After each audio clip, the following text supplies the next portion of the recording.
হল সংসদ এবং কেন্দ্রীয় সংসদের ভিপি, জিএস এবং এজিএস প্রার্থীদের একটা মত বিনিময় ছিল, কিন্তু আমরা দেখতে পেলাম উক্ত মত বিনিময়টা আসলে কোনো মত বিনিময় ছিল না, বরং প্রশাসনের তরফ থেকে কিছু নির্দেশনা আকারে কিছু বিষয় জানিয়ে দেওয়া হয়।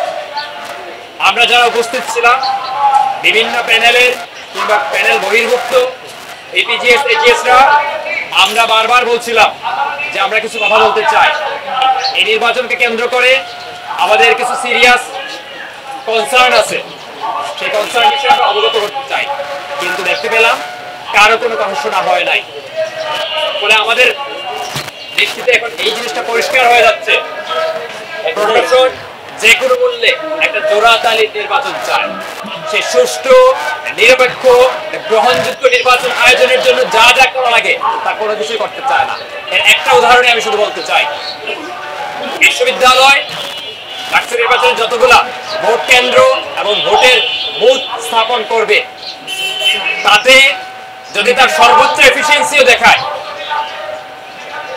এই ভোটের সময়ের সময় সর্বোচ্চ 20,000 ভোটার ভোট দিতে পারবে।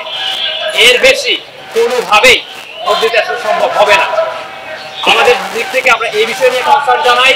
আমরা এর আগে সংবাদ সম্মেলন করে জানিয়েছি যে প্রশাসনকে আমরা বিবৃতি দিয়েছি, কিন্তু এখন পর্যন্ত প্রশাসন বিশেষ করে উদ্যোগ গ্রহণ করে নাই।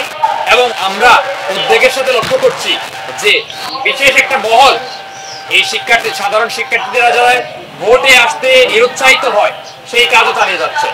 এবং এই কাজের সাথে যে ভোট কেন্দ্র কম রাখার মাধ্যমে মূলত প্রশাসন এক ধরনের লাইন টেবিং সহ নানাবিধ ব্যবস্থায় একটা বড় সংখ্যক শিক্ষার্থীদেরকে ভোটদান থেকে বিরত রাখার চেষ্টাই করছে। আজকে সকালবেলা আমরা ফুলবাড়ি দিবসের যে শহীদ, ফুলবাড়ি সেই শহীদদের প্রতি আমাদের শ্রদ্ধা অর্পণ করে শহীদ মিনারে ফুল দিয়ে তারপরে আমাদের যে প্রচারণা কার্যক্রম, সেই প্রচারণা কার্যক্রম শুরু করেছি।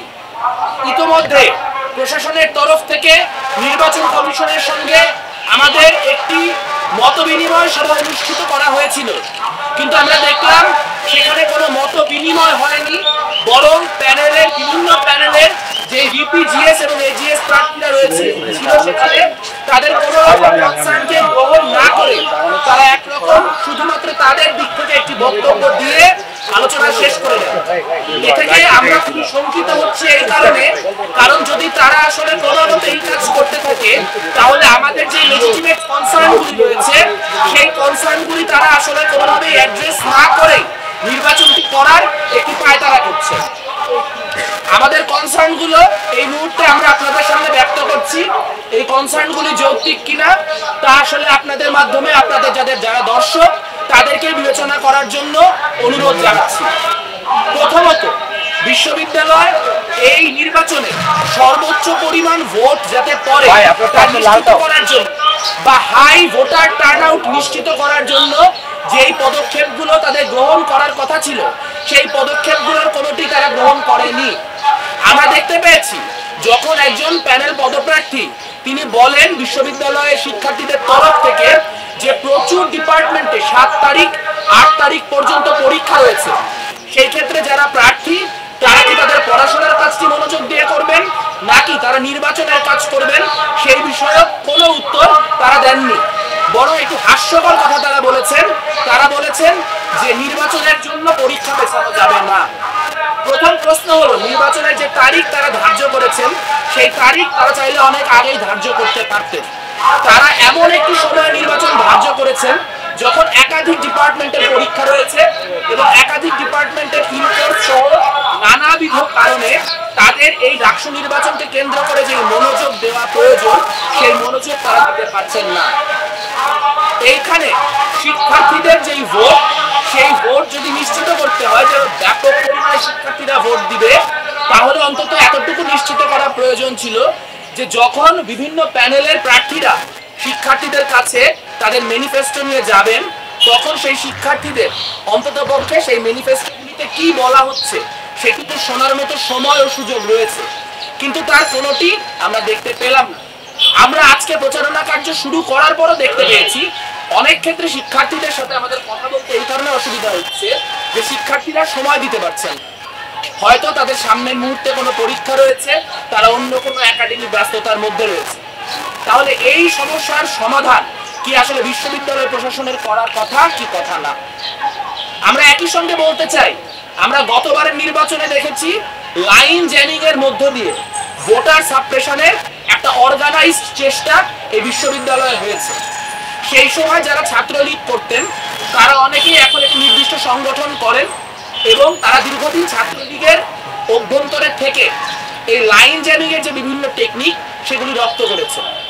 এই লাইন জ্যামিং এর চেষ্টা যদি সেই সংগঠনটি বা অন্য কোনো সংগঠন করে, তাহলে লাইন জ্যামিং প্রিভেন্ট করার জন্য বিশ্ববিদ্যালয় প্রশাসনের পদক্ষেপ কি হবে সেই বিষয়ে বিশ্ববিদ্যালয় প্রশাসনের কাছ থেকে কোনো কিছুই জানা যায়নি। আমরা আরো বলতে চাই যে শুধুমাত্র লাইন জ্যামিং না, তারা যেই পরিমাণ ভোট কেন্দ্র নির্মাণ করবেন বলে তারা জানিয়েছেন, সেটি যদি হয় তাহলে যেমন করে জাকির আহমেদ জুবেল বললেন তাতে 20,000-এর বেশি শিক্ষার্থী কিভাবে ভোট দিতে পারবেন আমরা নিশ্চিত না। আমরা আপনাদের একটা পার্টিকুলার ভোট কেন্দ্রের দিকে মনোযোগ আকর্ষণ করতে চাই।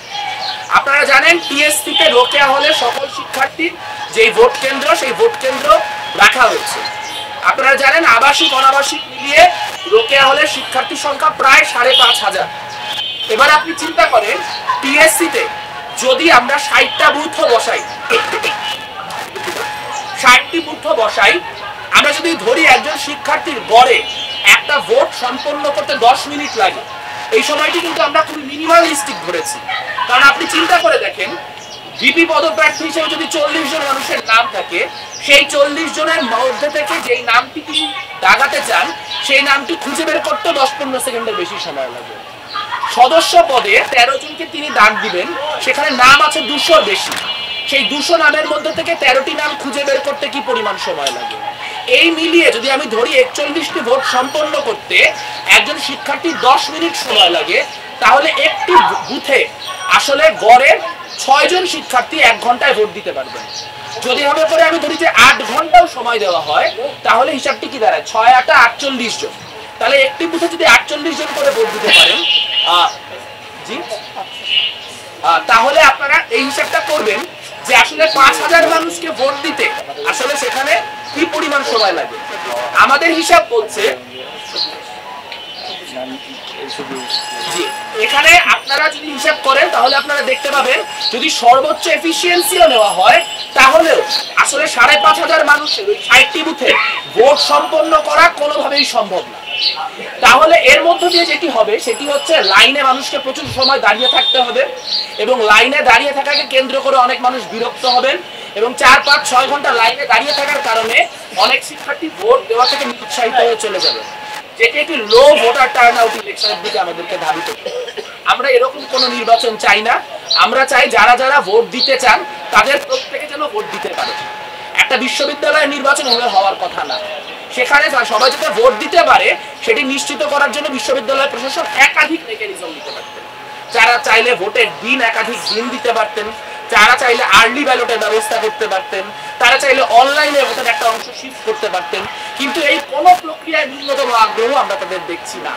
আমরা বুঝতে পারছি তারা চাচ্ছে একটা lower voter turn out election হোক এবং লোয়ার ভোটার টার্ন আউট হলে যেই প্যানেলগুলি লাভবান হবে সেই প্যানেলগুলিকে লাভবান করিয়ে দেওয়ার একটা প্রচেষ্টা আমরা বিশ্ববিদ্যালয় প্রশাসনের তরফ থেকে দেখতে পাচ্ছি।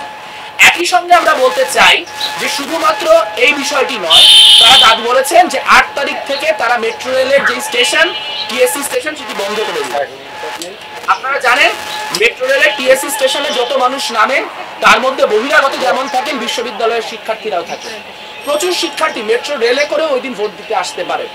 সেক্ষেত্রে সমাধান হতে পারত যে মেট্রো রেলের ওই স্টেশন থেকে নামার পরে নিচে যাওয়ার যে গেট, সেই গেটে আইডেন্টিটি কার্ড শো করা, যে আইডেন্টিটি কার্ড শো করলে আমরা নামতে দিব, না হলে দিব না।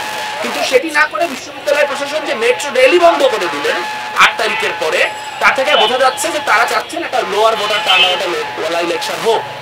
একই সঙ্গে আমরা বলতে পারি যে এই মুহূর্তে বাংলাদেশে যদি একটা সব থেকে সংক্ষিপ্ত যোগ বা সব থেকে সংক্ষিপ্ত কৌতুক বলি তাহলে সেটি হবে ডাকসু আচরণবিধি, একটা 3 শব্দের কৌতুক, ডাকসু আচরণবিধি। এই ডাকসু আচরণবিধি কোনো প্যানেল, আমরা ছাড়া কোনো বড় প্যানেল এখন পর্যন্ত ডাকসু আচরণবিধি মেনটেন করে নাই। আমরা দেখতে পেয়েছি যে বিভিন্ন ক্যান্ডিডেট রিডিং রুম পর্যন্ত চলে গিয়েছেন। আমরা দেখতে পেয়েছি দোয়া চাওয়ার কথা বলে ফুল স্কেলে ক্যাম্পেইন তারা গত 5-7 দিনে করেছেন। এবং এই ক্যাম্পেইনের বিষয়ে আচরণবিধি লঙ্ঘনের আলাপ বারবার করা হলে তারা এই আচরণবিধি নিয়ে কোনো আলোচনা করেন নাই। তারা বারবার করে আচরণবিধি লঙ্ঘন করলে তারা এই করবেন সেই করবেন ইত্যাদি থ্রেট দিয়ে যাচ্ছেন, কিন্তু আমরা এখন পর্যন্ত আচরণবিধি লঙ্ঘিত হওয়ার জন্য কারো বিরুদ্ধে কোনো রকম পানিশমেন্ট দেখি নাই। তারা একদিকে বলছেন যে মেয়েদের হলগুলিতে যদি প্রচারণা করতে হয় তাহলে সেই ক্ষেত্রে আবাসিক নারীদেরকে দিয়ে প্রচারণা করতে হবে। যদি আবাসিক নারী শিক্ষার্থী না থাকে, অনাবাসিক নারী শিক্ষার্থী হন বা অন্য হলের নারী শিক্ষার্থী হন, তাহলে প্রচারণা করার ক্ষেত্রে তাদের পারমিশন নিতে হবে।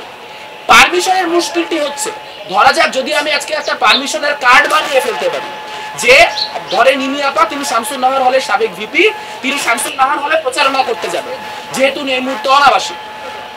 তো যদি বিষয়টি এমন হতো যে তিনি আজকে একটা কার্ড তুলবেন যে কার্ডের মধ্য দিয়ে 8 তারিখ পর্যন্ত বা 7 তারিখ পর্যন্ত তার টানা পারমিশন থাকবে, তাহলে এটা কোনো নুইসেন্স তৈরি করতে না।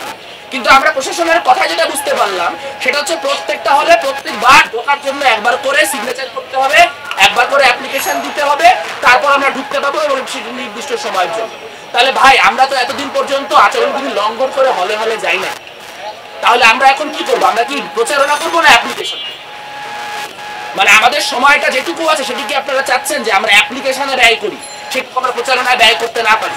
তাহলে স্ট্রেট ফরওয়ার্ড বলে দেন যে ভাই এটাও টাকার খেলা, এটাও মাসেল পাওয়ারের খেলা, যার টাকা যার মাসেল পাওয়ার সে জিতবে, বাকি কোনো প্যানেলের ইলেকশন করতে হবে না। তাহলে বলে দেন আমরা এখন থেকে নির্বাচন থেকে সরে দাঁড়াই, আমরা বুঝে ফেলি বিষয়। কিন্তু আপনাদের সাংবাদিকদেরও কিছু দায়িত্ব রয়েছে। আপনাদের একটা প্রধান দায়িত্ব হচ্ছে আপনারা যতগুলো হল রয়েছে ওই হলের ক্যান্টিনগুলিতে গত 7 দিনে কি মাত্রার খাওয়া দাওয়া হয়েছে তার একটা হিসাব নেবেন। প্রত্যেকটা হলে প্রতিদিন আমরা খবর পাচ্ছি ফিস চলছে, প্রত্যেকটা হলে আমরা খবর পাচ্ছি কি হয়, প্রার্থী নিজে টাকা দেন না, প্রার্থীর পাশে একজন সমর্থক বসে থাকেন তিনি টাকা দেন। এবং এর মধ্যে দিয়ে প্রত্যেকটা হলের ফার্স্ট ইয়ার সেকেন্ড ইয়ারকে একরকম ব্রাইব করার মধ্য দিয়ে, লজ্জাজনক যে প্রায় একরকম ঘুষের মতো বিষয়টি, ব্রাইব করার মধ্য দিয়ে শিক্ষার্থীদের ভোট টানার চেষ্টা চলছে এবং সেটি প্রকাশ্য অপ্রকাশ্য সকল মেথডে চলছে। কাজে আমরা নির্বাচনী বিধিমালা বিষয়ে প্রশাসনের যে অদক্ষতা সেটি নিয়ে কনসার্ন। আমরা লো ভোটার টার্ন আউট রাখার জন্য তারা যে কেন্দ্র বাড়াচ্ছে না এটা নিয়ে কনসার্ন। আমরা তারা যে এখানে মেট্রো রেল বন্ধ করার মধ্য দিয়ে আসলে lower voter turn out ensure করার চেষ্টা করছেন সেটি নিয়ে কনসার্ন। আমরা পারমিশনের নামে বারবার নানান রকম ব্যুরোক্রেটিক জটিলতা সৃষ্টি করা নিয়ে কনসার্ন। কিন্তু এবং একই সঙ্গে আমরা 7-8 তারিখ পর্যন্ত শিক্ষার্থীদের পরীক্ষা রাখার বিষয়েও কনসার্ন। কিন্তু এখন পর্যন্ত আমরা নির্বাচনী যে প্রক্রিয়া সেই নির্বাচনী প্রক্রিয়ার সঙ্গেই থাকছি এবং আমরা আমাদের প্রচারণা ফুল স্কেলে করব। তবে আমরা যদি বুঝতে পারি যে আসলে পুরা ভোটের ব্যাপারটি একটি স্ক্যামে পরিণত হচ্ছে এবং এখানে বিশ্ববিদ্যালয় প্রশাসনের ন্যূনতম মেরুদণ্ড নেই, তাহলে এমনও হতে পারে শেষ পর্যন্ত আমরা এই নির্বাচনে নাও অংশগ্রহণ করতে পারি। সেই বিষয়ে আপনাদের স্পষ্ট ধারণা দিয়ে রাখলাম। আমরা আশা করব আমাদের যে বার্তা সেই বার্তা আপনাদের মধ্যে দিয়ে সারা দেশের মানুষ এবং ঢাকা বিশ্ববিদ্যালয়ের শিক্ষার্থীদের কাছে পৌঁছাবে এবং আমরা এটাও আশা করি যে ঢাকা বিশ্ববিদ্যালয়ের শিক্ষার্থীরা এটা বিবেচনা করবেন কারা আচরণবিধি ভঙ্গ করে রাত 1:30টার সময় রোকেয়া হলে পৌঁছে যায়, কারা আচরণবিধি ভঙ্গ করে নির্বাচনের আগ মুহূর্তে কোরআন বিতরণের ব্যবস্থা করে, কারা আচরণবিধি ভঙ্গ করে রিডিং রুমে ঢুকে যায়, আর কারা এই নির্বাচনের যে রুলস অফ দ্য গেম সেটা মেইনটেইন করে এই নির্বাচনটি করার চেষ্টা করছে। আমরা আশা করব, আমরা ভরসা রাখি যে এটিও ভোট প্রদানের ক্ষেত্রে শিক্ষার্থীদের জন্য একটি গুরুত্বপূর্ণ মেট্রিক বা মাপকাঠি হবে। আমরা এখন আমাদের প্রচারণায় চলে যাব। আপনাদের যদি কোনো প্রশ্ন থাকে সেগুলি আমাদের করতে পারেন। এর মধ্যে দিয়ে প্রেস কনফারেন্সটি শেষ হবে এবং তারপর আমরা আমাদের প্রচারণা কার্য চালু করব।